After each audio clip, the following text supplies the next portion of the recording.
这两只小鸽子是1月份的时候，我家2只鸽子孵化出来的孩子。当时我还夸它们养孩子挺负责任的，结果刚夸没2天，它们2个突然失踪了几天，可能出去旅游去的。所以说了，小鸽子也饿了2天，中途我还帮忙喂了一下。它们回来之后也不管孩子了，特别是右边的这一只，2天的时间也没有长，明显小了一圈儿。所以当时我就决定把这2只小鸽子带回家手养，喂2天的鸽乳，因为2天没怎么吃东西，它们的消化系统肯定不是特别好。鸽乳的话是比较容易消化的，过几天就可以喂鸽粮了。鸽子是属于特别好养的，就算是刚出生的，养大也很轻松。每天喂3、4遍，根据它们的消化情况。后来自己会吃之后，我基本上就没有管过它们。现在正是处于换羽毛的尴尬期，看起来特别丑，不过马上换完羽毛之后就会很好看。话说我家这只鸽子基因是真的强大呀，每一窝都是出这样的红色的鸽子，已经对它们没有任何期待了。之前已经送了好几窝出去了。你一定要说有区别的话，那这2只其中1只腿上有腿毛，继承了母鸽子的基因，因为母鸽子腿上也有腿毛，其他的没发现。你们2个要感谢我，不是我，你们的狗命早都没了。看来你们的父母还是不靠谱。最近他们的父母不是又在孵蛋吗？估计也快孵化出小鸽子的。这一次你们要自己带哦，我可是对你们的孩子一点兴趣都没有。这几天我发现多数时候都是公鸽子在孵蛋，这只母鸽子天天都在休息。这只母鸽子是公鸽子拐回来的，很多粉丝说它特别乖，其实就是孵蛋的时候它为了保护自己的孩子，其他的时候人一靠近它就跑了，还是挺怕人的。还有就是最近好多人想领养这只鸽子，这只鸽子不送啊，我自己专门留下来的，我还挺喜欢的，准备一直把它给养着。这2只如果附近有人愿意领养的话，自己过来拿哦，不要1分钱。如果没有人领养，等它们换完羽毛之后，我就准备彻底给它们散养，让它们自己繁殖，反正1个月也吃不了多少鸽粮，无所谓。这一次等小鸽子孵化出来，我计划把这个门给它们锁起来，让它们安静的喂小鸽子。我就不给你们喂了啊，如果有母鸽子的基因，遗传特别强大的话，我再考虑。不要让我带孩子了，再见。这一只单身的母鸽子自从带小鸽子之后瘦了啊，刚刚又飞到家里面找我，站到桌子上不走，把它给抓出来了。它这一次下的蛋居然有1颗是受精蛋，而且还孵化出了小鸽子。走，我们去看一下，好几天没看了，走吧。这个母性有点强哦，我是来看一下小鸽子，还没碰到它就攻击我。来让一下，我看一下小鸽子在这里。之前下的蛋每一次我都让它孵化，都没受精，这一次也不知道是谁的孩子。趁着它不注意的时候，我把这个小鸽子带出来看一下。我之前还担心它把小鸽子孵化之后没有经验，养不活嘞。这养的也太好了吧，素囊鼓鼓的，胖嘟嘟的小鸽子，就是一个独苗。另外1颗蛋没有受精，也不知道公鸽子是谁。这一只单身母鸽子的父母这个月又孵化出了1对，都这么大了。它们孵化出的小鸽子好像每1对都是这个颜色。上1对很漂亮的已经送朋友了，这一只好瘦啊，这一只咋这么胖啊？好了，你专心的带娃吧，还挺靠谱的这家伙。再见，我要去一趟公园。哎呀，刚告别鸽子，又被这货给盯上了。我要去公园，你跟着我干啥呀？你的那2个兄弟呢？哎呀，跑快点，跑快点！太不容易了，终于把那1只小丝瓜给甩掉了。现在去一个公园捡鸟去。早上路过这个公园的时候，发现公园的绿化正在修剪，而且很多地方修剪特别严重。看这种修得多严重！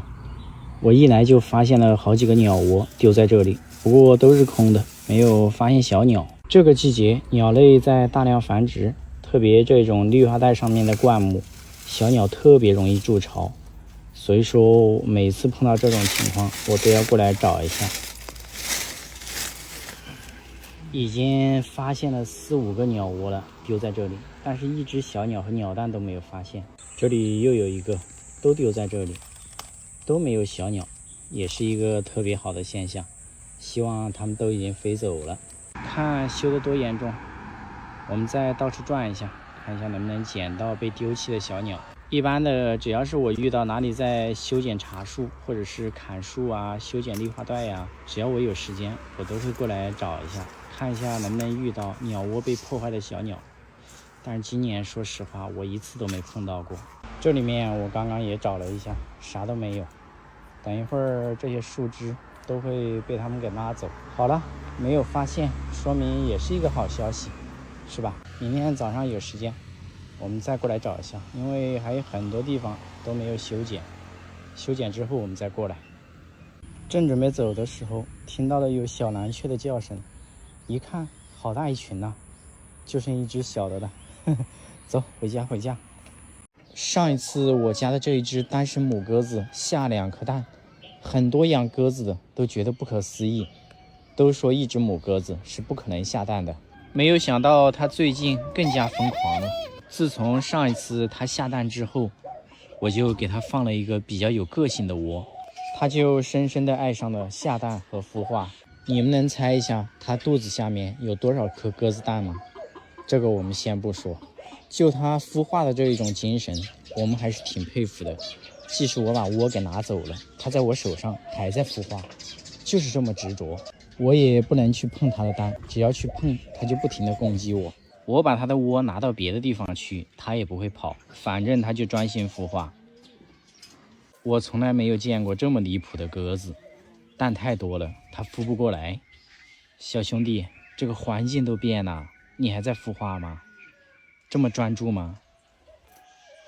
人家丝毫不慌，还在整理它的窝。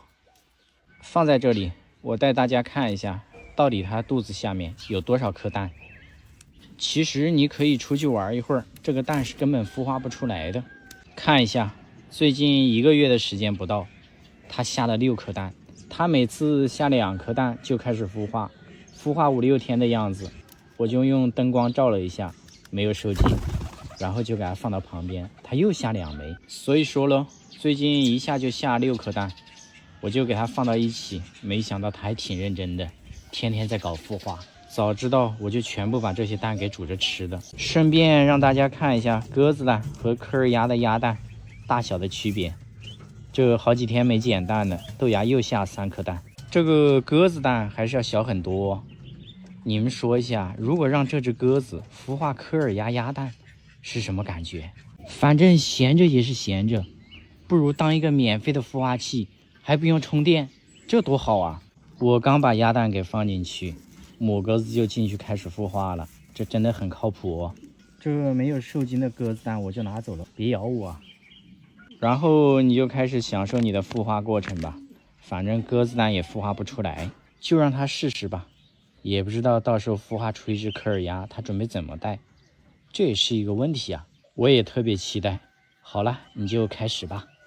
这几颗没有受精的鸽子蛋，等一会儿煮了给狗子吃，让狗子也尝一尝鸽子蛋是啥味道。然后这2颗鸭蛋，这2天有空了给靠谱的兄弟寄走，没等到的继续等，没关系，后面还有。这老夫老妻的还在秀恩爱嘞。鸽子的这种状态，说明它们已经配对成功了，同时也说明它马上就要繁殖下一窝了。这一对鸽子的产量真的是高啊，一窝接一窝的。一般它们在配对成功之后，就会互相换食。接下来的画面少儿不宜，我们直接跳过。紧接着，这只公鸽子还出去飞了一圈，又回来了。这是想转移我的注意力是吧？可惜我不仅看到了，我还给它拍下来了。这不重要，重要的是带大家看一下他们的孩子。这是他们的孩子，现在已经开始学吃了，所以说他们的父母又在计划生2胎。我觉得这一次的一对小鸽子长得真的是特别好看，等一会儿带大家看一下。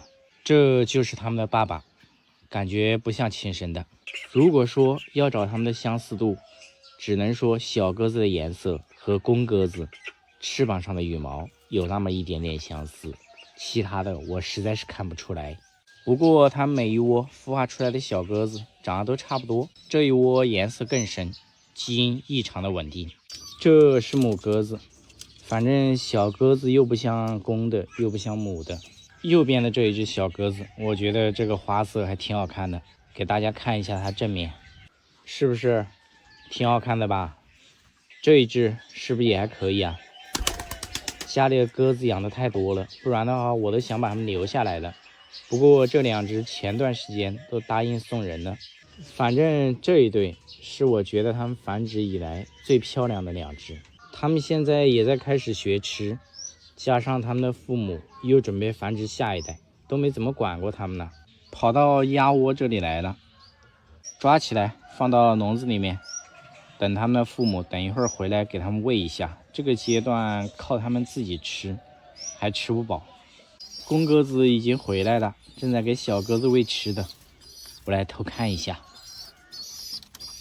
哎呦，还啄我嘞！